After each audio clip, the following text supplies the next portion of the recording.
Bonsoir à tous, nous sommes le vendredi 2 mars. Regardons ensemble les titres de cette édition. Nous reviendrons en premier lieu sur cette affaire de meurtre dans l'Aube. Ce corps découvert dans un bois de Dieres et Saint-Pierre, celui d'une Savinienne, Paulette Vadreau. Son mari a avoué les faits. Le procureur de la République de Troyes, Alex Perrin, a tenu une conférence de presse en fin d'après-midi. Le point sur ce dossier dans un instant. Nous irons ensuite à Pont-Sainte-Marie où les enfants du centre social Sarail et Debussy ont découvert cette semaine le monde des musées. Il s'agissait de les préparer à une visite future dans les allées du musée Jacquemart-André à Paris. Des œuvres du XVIIIe siècle leur ont ainsi été présentées et expliquées. Et puis dans la partie sport, un portrait croisé, celui des frères Drujon, d'un côté Benoît, de l'autre Mathieu, deux frères réunis par la passion du vélo. Les deux coureurs au bois sont aujourd'hui professionnels dans la même équipe. Aubert 93 rencontre ce soir dans le journal.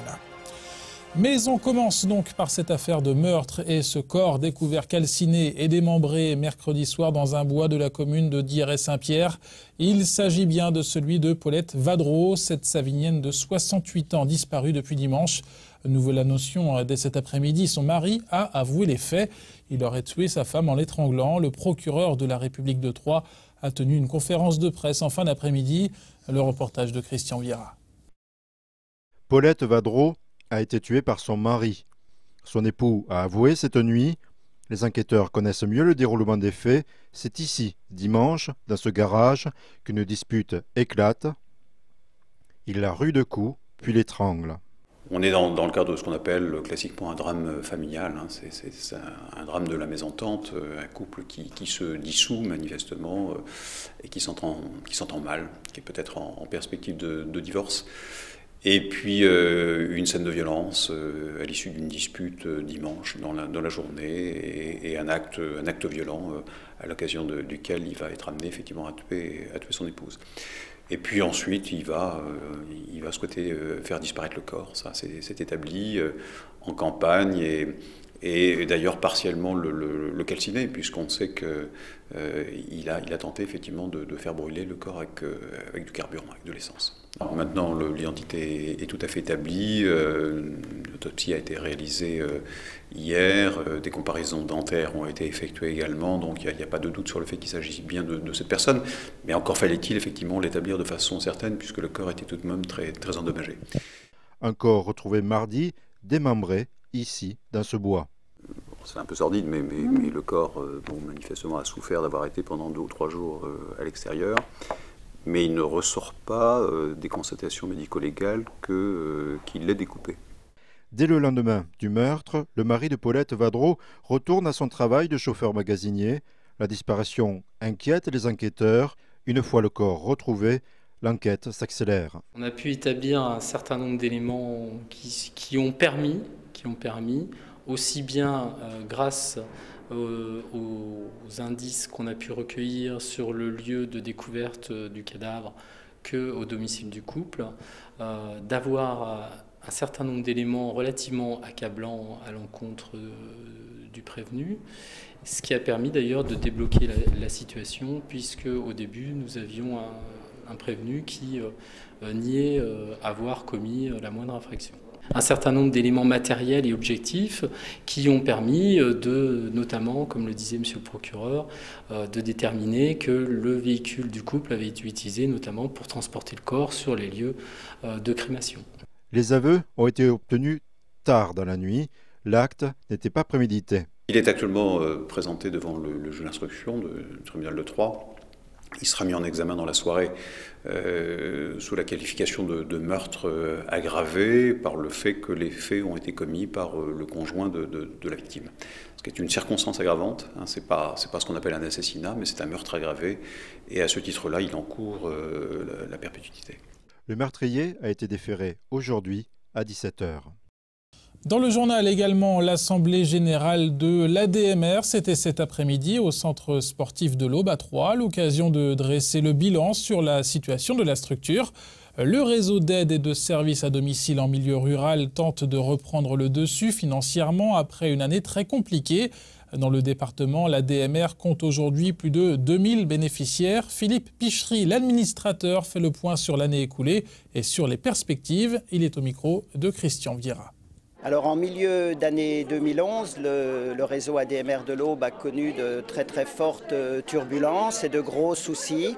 Les salariés craignaient de ne pas être payés. Il y avait une forte crainte d'arrêt du service avec beaucoup de personnes qui se seraient trouvées en difficulté. Et il fallait absolument maintenir ce service et relancer le réseau. Et les tensions qu'il y a eu ont fait qu'un certain nombre d'acteurs du réseau l'ont quitté. Donc il faut reconstituer le réseau. Il y a des endroits du département où les équipes de bénévoles ne sont pas au complet. La perte aura été limitée. Elle devrait être du même ordre que celle qu'on a observée en 2010, c'est-à-dire environ 200 000 €. C'est-à-dire on est en train de parler d'une perte de 1 à 2%.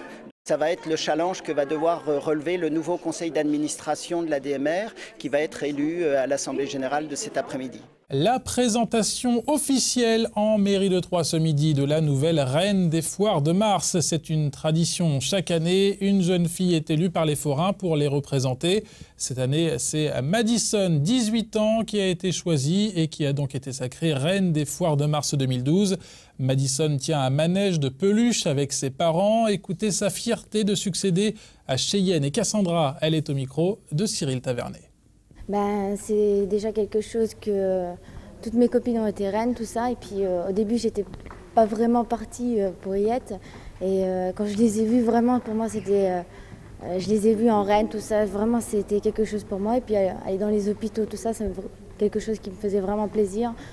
Et pour ma famille aussi. Et puis Troyes, j'aime beaucoup cette ville, donc ça représente beaucoup pour moi à présent. Et c'est pas tous les jours qu'on est reine de Troyes, donc ça me fait très plaisir. Ils profitent des vacances scolaires non pas pour aller aux foires de mars, mais pour découvrir le monde des musées. Une dizaine de jeunes du centre social Sarail et de Bussy à Pont-Sainte-Marie ont préparé cette semaine leur visite de mardi prochain au musée Jacquemart-André à Paris. Les jeunes maripontins ont pu ainsi mieux comprendre des œuvres du XVIIIe siècle. Le but était de les rapprocher du monde de l'art. Mission visiblement accomplie. Le reportage de Marie Delbès avec Cyril Tavernet. Être déguisé en marquise ou en gentilhomme, voilà une activité qui ravit les enfants. Derrière cette animation ludique se cache une idée pédagogique conçue pour inciter ces enfants à découvrir les œuvres d'un musée. Et pour les 10 jeunes du centre de loisirs de Pont-Sainte-Marie, le musée choisi est celui de Jacquemart-André à Paris. Cette animation s'inscrit dans l'une des missions de la Fondation Culture Espace, rendre accessible la culture aux plus jeunes. L'idée est venue du fait qu'une simple visite dans un musée n'est pas forcément ce qu'il y a de plus adapté aux enfants. Donc on a conçu des outils pédagogiques sur mesure pour faire découvrir la collection Jacquemart-André au travers d'une série de jeux, de manipulations, de déguisements, d'écoutes musicales. Moïcha, 11 ans, est devenue en quelques minutes Mathilde de Canizy, marquise d'Antin. Après une observation de ce célèbre tableau de 1738 de Jean-Marc Nattier, Moïcha prend la pose pour être au plus proche de la muse de l'artiste. Ce jeu de rôle et les autres animations de l'atelier ont fait sourire ces jeunes. Pour m'amuser, parce que c'est cool, parce que j'aime bien les animatrices. L'activité que j'ai préférée, c'est quand ma copine elle s'est déguisée en marquise. Et elle a imité comme dans le tableau.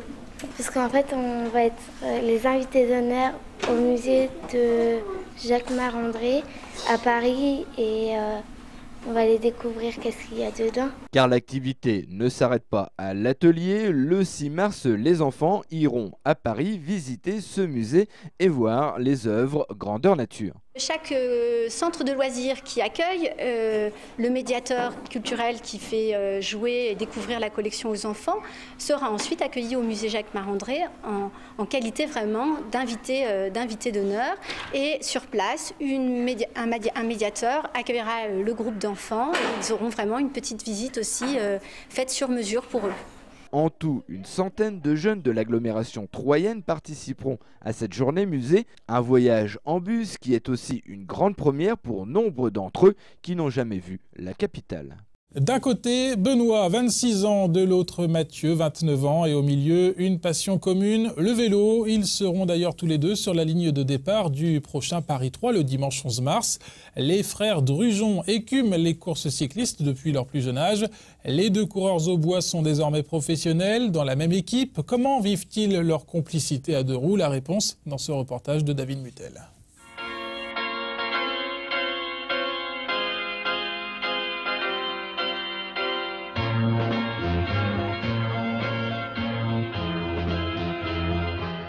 Deux frères, 2 années d'écart, 2 trajectoires différentes.